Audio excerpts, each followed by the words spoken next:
Hall को, कोई hall है, हॉल नंबर है, उसको मल्टीप्लाई करते हैं किससे? फ्रैक्शन से। तो कैसे होता है और क्या आता है? 2 को मल्टीप्लाई कर रहा हूँ 1/2 से,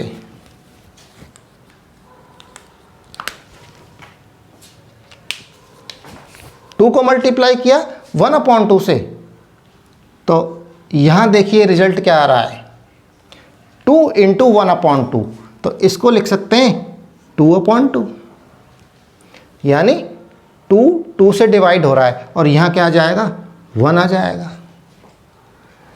इसको मान लीजिए एक दूसरा होल नंबर है 3, इसको मल्टीप्लाई कर दें 1/3 से, यहाँ पर क्या आएगा? यहाँ पर भी 3 से 3 को काटें तो क्या आ जाएगा? 1 आ जाएगा। इसी तरह से मैं दूसरा नंबर ले लूँ 7, उसको मल्टीप्लाई करूँ 1/7 से, तो क्या आ जाएगा? तो अभी 1 आएगा। इसी तरह से एक नंबर और ले लूँ 1/8 इंटू 8 कर दूँ। अब की बार मैंने क्या किया है? फ्रैक्शन पहले लिया है और होल नंबर बाद में लिया है। जब फ्रैक्शन को मल्टीप्लाई करूँ होल नंबर से तब भी क्या आ रहा है? 1 आ रहा है, 8 से जा रहा है। तो इस तरह की पोजीशन जब आ रही हैं, जब एक होल नंबर दूसरे फ्रैक्शन से मल्टीप्लाई कर रहे हैं और 1 आ रहा है, तो ऐसे नंबर्स जिनको मल्टीप्लाई करने से 1 आता है, उन नंबर्स को क्या कहते हैं?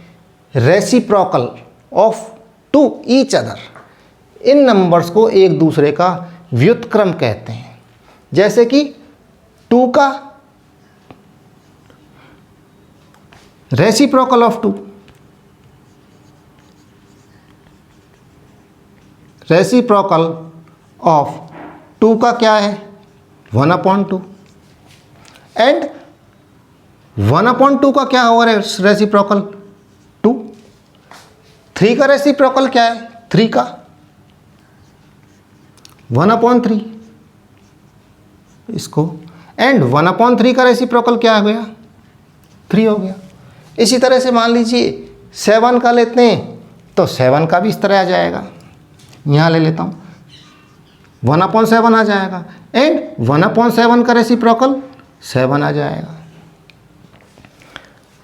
तो रेसिप्रोकल हो गया, लेकिन रेसिप्रोकल आता कैसे?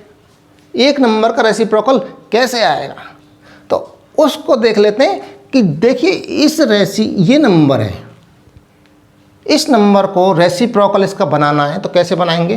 2 लिख लिया मैंने,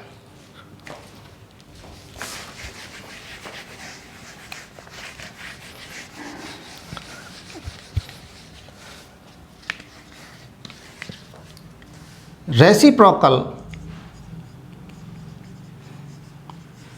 ऑफ 2। तो इसको 2 को कैसे लिख सकते हैं? 2/1 लिख सकते हैं ना। 2 में 1 से डिवाइड करेंगे तो भी 2 ही आएगा। तो 2 को यदि 2/1 लिखें तो कोई प्रॉब्लम नहीं है ना? नहीं है। और इसका रेसिप्रोकल करने के लिए क्या करना पड़ेगा? यहाँ देखिए ये साइन है, ये बटे का निशान, इसमें ऊपर की संख्या क्या है? न्यूमरेटर, और नीचे की क्या है? डेनोमिनेटर। तो यदि डेनोमिनेटर इनको इन्वर्ट कर दिया जाए, इन संख्याओं को इन्वर्ट, प्रतिलोम कैसे होगा कि जो डेनोमिनेटर है, यहाँ तो साइन लगाइए डिवाइड का, बटे का, और डेनोमिनेटर को लिखिए ऊपर और न्यूमरेटर को लिखिए नीचे। क्या करना है? जो नीचे की संख्या है, हर है, उसको अंश की जगह पे, और जो अंश पर है उसको हर की जगह पर लिख दिया है। और ऐसा करते ही इस नंबर का रेसिप्रोकल मिल जाता है। अब हम इसको इन्वर्ट करके देखें कि 1/2 का रेसिप्रोकल क्या है। तो 1/2, यहाँ क्या करना है? डेनोमिनेटर, ये क्या है? D डेनोमिनेटर, और ये क्या है? N। अगर डेनोमिनेटर को ऊपर ले जाऊं 2 एंड न्यूमरेटर को नीचे ले आऊं, न्यूमरेटर क्या है? 1, यहाँ नीचे ले आया तो क्या आ गया? 2/1 और इसको हम सिंपली 2 लिखते हैं। जहाँ डिवाइड 1 से हो रहा है उसको इस तरह, इस पोजीशन में नहीं लिखते, उसको इस तरह से लिखते हैं। तो क्या हो गया, 1/2 का रेसिप्रोकल क्या हो गया, 2, एंड 2 का रेसिप्रोकल क्या हो गया, 1/2। इसीलिए इनको क्या कहते हैं, रेसिप्रोकल टू ईच अदर। कब, जब किसी नंबर, जब 2 नंबर्स को मल्टीप्लाई करें और उनका रिजल्ट 1 आए तो उन दोनों नंबर्स को रेसिप्रोकल कहते हैं एक दूसरे का। समझ में आ गया। इसमें दूसरा अगर एग्जाम्पल लें तो 3 का रेसिप्रोकल क्या आ जाएगा, 3 को कैसे लिखें, 3/1। तो अब हमारे पास दोनों आ गए हैं, न्यूमरेटर भी आ गया है और डेनोमिनेटर भी आ गया। जब ये दोनों आ गए तो इसको आप रेसिप्रोकल बना दो, 1 को ऊपर ले जाओ और 3 को नीचे ले आओ। तो 3 का रेसिप्रोकल क्या हो गया, 1/3, और 1/3 का रेसिप्रोकल क्या हो गया, 3 हो गया। तो इस तरह से किसी भी नंबर का हम रेसिप्रोकल निकाल सकते हैं। और यदि इसमें नंबर्स को देखिए चेंज कैसे करेंगे। अब ये जो है 3 × 1/3, इसको हम क्या लिख सकते हैं, 3/3 लिख सकते हैं। 3 × 1 हो रहा है, होल नंबर का न्यूमरेटर से मल्टीप्लाई हो रहा है, 3/3। यहाँ क्या हो रहा है, 3 में 3 से डिवाइड हो रहा है। तो डिवाइड को कैसे लिख सकते हैं, कैसे लिखेंगे डिवाइड को,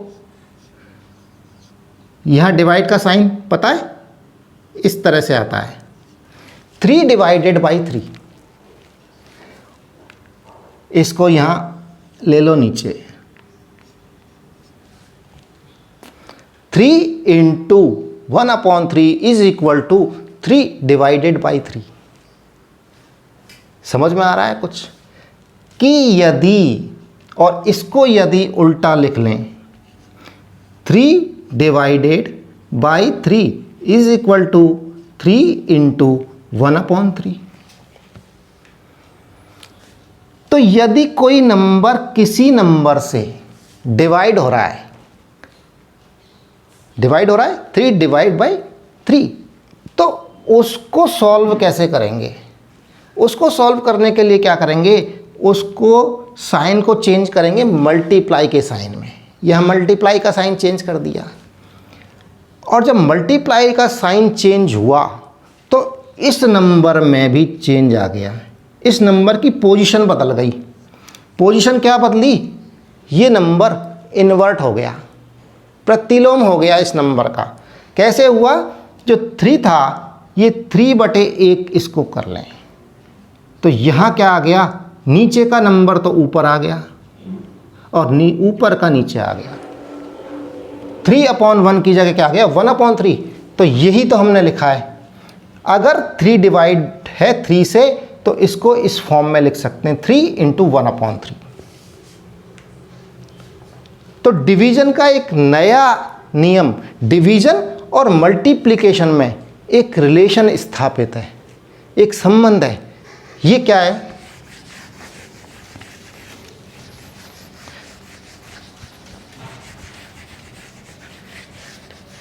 दूसरा नंबर ले लेते हैं, 2/5 मल्टीप्लाई बाई 5/2। ये फ्रैक्शन है, इस फ्रैक्शन का मल्टीप्लाई हो रहा है। ऐसे ही हमने इसको क्या किया, इसको डिवाइड कर दिया, 2/5 डिवाइडेड बाई 5/2।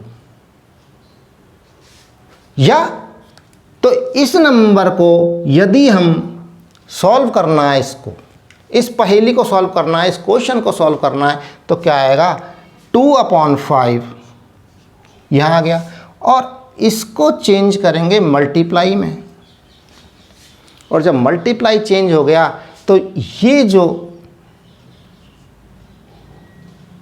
यहाँ ये बटे का साइन लगाओ डिवाइड का, एंड 2 ऊपर चला जाएगा और 5 नीचे आ जाएगा, यानी डेनोमिनेटर न्यूमरेटर की जगह पे और न्यूमरेटर डेनोमिनेटर की जगह पे आ जाएगा।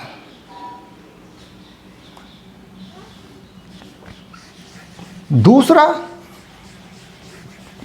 एक दूसरा एग्जांपल ले लीजिए।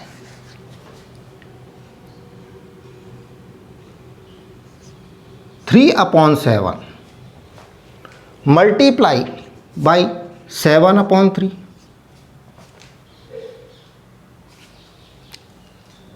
इनको यदि मल्टीप्लाई है और यदि इसको डिवाइड में चेंज करें, डिवाइड में, अभी हमने क्या किया, डिवाइड को मल्टीप्लाई में चेंज किया था।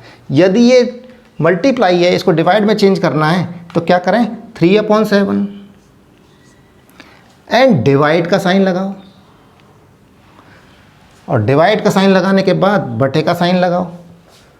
तो डिवाइड का लगाते हैं तब क्या होगा, इन्वर्ट हो जाएगा ये नंबर, 3 ऊपर चला जाएगा एंड 7 नीचे आ जाएगा। तो यदि कोई नंबर्स इस फॉर्मेट में, इस फॉर्म में लिखे हुए हैं तो इस फॉर्म में कन्वर्ट कर सकते हैं ज़रूरत के हिसाब से, और इस फॉर्म में लिखा हुआ है तो इसको इस फॉर्मेट में कन्वर्ट कर सकते हैं। और कन्वर्ट करने क्यों करेंगे, इसको सॉल्व करने के लिए, क्योंकि ये अगर डिवीज़न में लिखा हुआ है, ये नंबर मान लीजिए डिवीज़न में लिखे हुए हैं,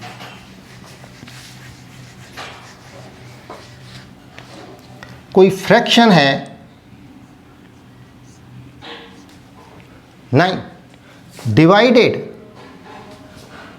बाई 2/3, इसको सॉल्व करना है। कैसे करेंगे, 11/9, इसको चेंज करें मल्टीप्लाई, जब ये चेंज हो गया तो ये इन्वर्ट हो गया,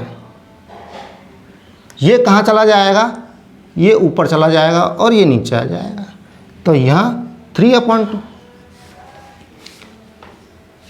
इसको कैसे लिख सकते हैं, 11 × 3/9 × 2, यही है। 3 से 3 काट दिया, क्या आ गया, 11/6, ये इसका आंसर आ गया। इस तरह से हम क्वेश्चंस को सॉल्व करेंगे।